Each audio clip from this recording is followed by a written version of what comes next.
Halo semuanya, Assalamualaikum warahmatullahi wabarakatuh. Perkenalkan, nama saya Muhammad Fauzi Ramadan dengan NIM 2020207029 dari program studi pendidikan biologi. Di sini saya akan menyelesaikan tugas akhir mata kuliah Islam dan Peradaban Melayu dengan dosen pengampu Bapak Muhammad Sirojudin Fikri, SSM HUM.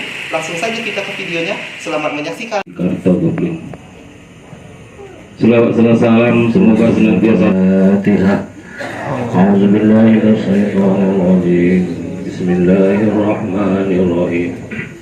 Alhamdulillahirabbil alamin. Yasin wal Qur'anil hakim. Innaka laminal mursalin ala siratil mustaqim. Tanzilal azizir rahim. Innama amruhu iza arada shay'an yaqulu lahu kun fayakun. Fasubhanalladzi biyadihi malakutu kulli shay'in wa ilaihi turja'un.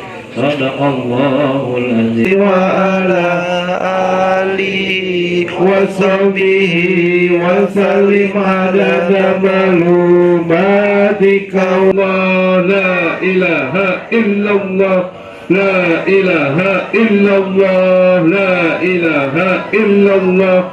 Subhanallah wa bihamdihi, subhanallah wa bihamdihi, subhanallah wa bihamdihi. Allahumma billah warhamha wa'afiha wa'fanha. Allahumma tahrimna ajraha wa la tahrimna ba'daha wa billana wa laha wa li akhwana allazina sabaquna bil iman wa la taj'al fi qulubina innal ladzina amanu rabbana innaka ghafurur rahim.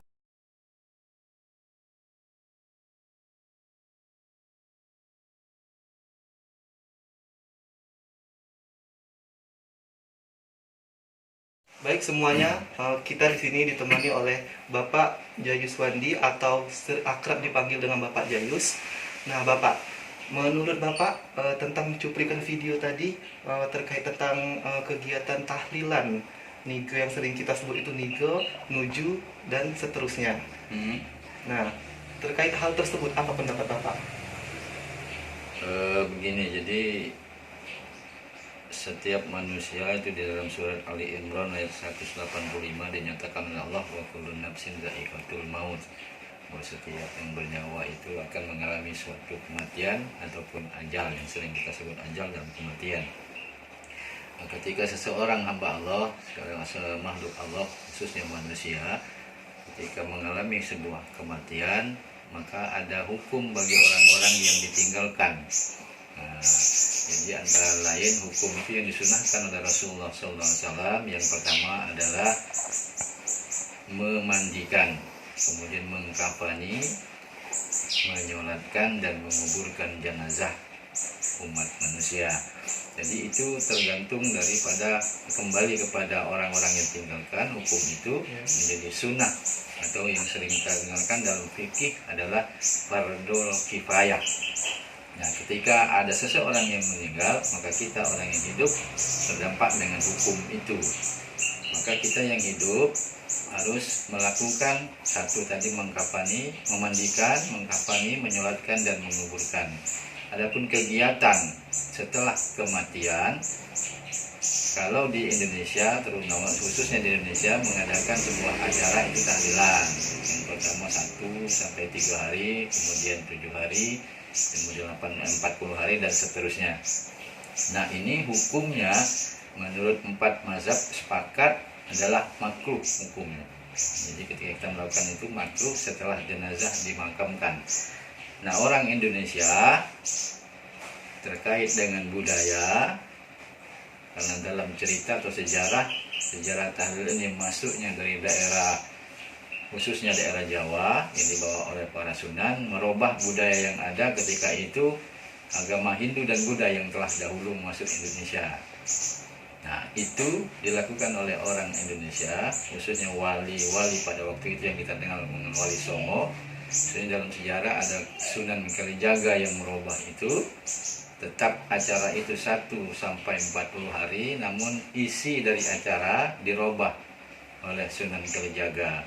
Yang tadinya ketika orang mendapatkan musibah kematian, orang bercerita masalah keduniaan, diganti oleh Sunan Kalijaga dengan sebuah acara ritual ataupun bacaan-bacaan yang mengingat kepada Allah Sang Pencipta.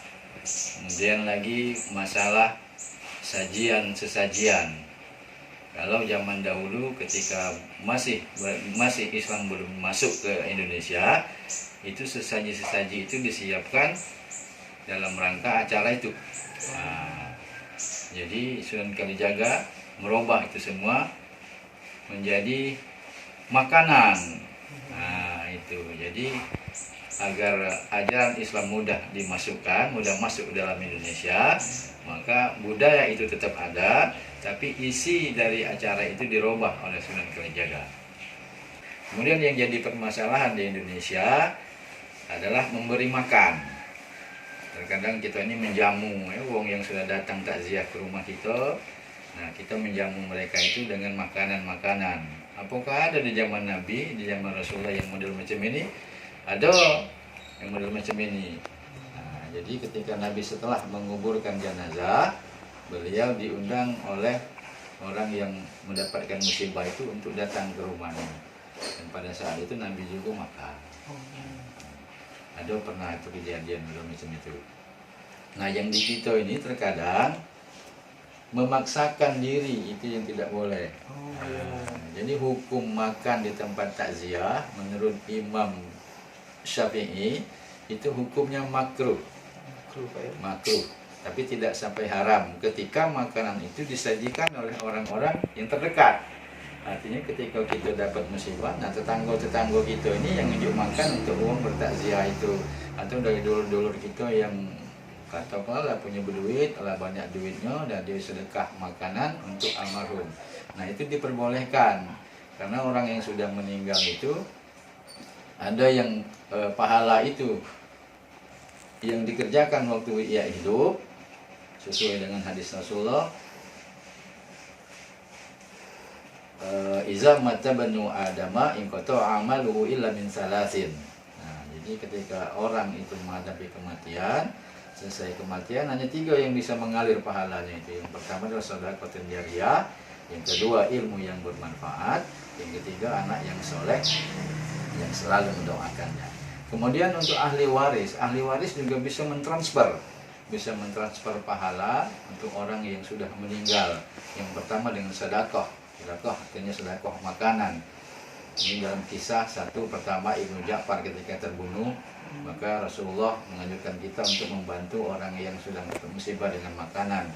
Yang kedua kisah Sa'ad ketika itu ibunya meninggal, maka dia bertanya kepada Rasulullah, apakah masih ada manfaat ketika aku melakukan amalan-amalan di dunia untuk ibuku? Kata Rasulullah, ada. Nah, beri makan orang-orang yang miskin. Nah, dari situ bisa kita ambil kesimpulan bahwa sedekah makanan itu bisa sampai pahalanya ketika kita niatkan untuk orang yang sudah meninggal. Yang kedua puasa. Kalaupun almarhum atau almarhumah masih mempunyai utang puasa, maka ahli waris yang harus menggantikan puasanya. Yang ketiga ibadah umroh atau haji, maka kita kenal dengan istilah badal haji. Nah, itu pahalanya bisa sampai kepada almarhum dan almarhumah yang sudah mendahului kita. Nah, itulah kira-kira yang dapat aku jelaskan. Dari penjelasan Bapak kita simpulkan, dari makan bersama itu sebelum masuknya Islam ke Indonesia, itu pertama agama Hindu dan Buddha. Nah, di agama Hindu dan Buddha ini, kegiatan tersebut dilakukan dengan menyajikan garu ya Pak? Iya. Menyajikan garu atau sesajen-sesajen. Sesajen. Nah, setelah Islam menyebar, yang dibawa yang dikenal oleh dengan Wali Songo, sesajen-sesajen tersebut diganti dengan makanan sebagai bentuk untuk mengucapkan rasa syukur kepada Allah untuk menambah amal ibadah orang yang telah meninggal tersebut, Bapak. Di samping itu silaturahmi. Baik Bapak, terima kasih sudah menceritakan khazanah ilmu pada hari ini. Saya ucapkan mohon maaf apabila saya menyampaikan pembawa acara ini menyampaikan banyak kesalahan kata. Lebih dan kurang kita sama-sama mohon maaf kepada Allah. Wassalamualaikum warahmatullahi wabarakatuh. Waalaikumsalam warahmatullahi wabarakatuh.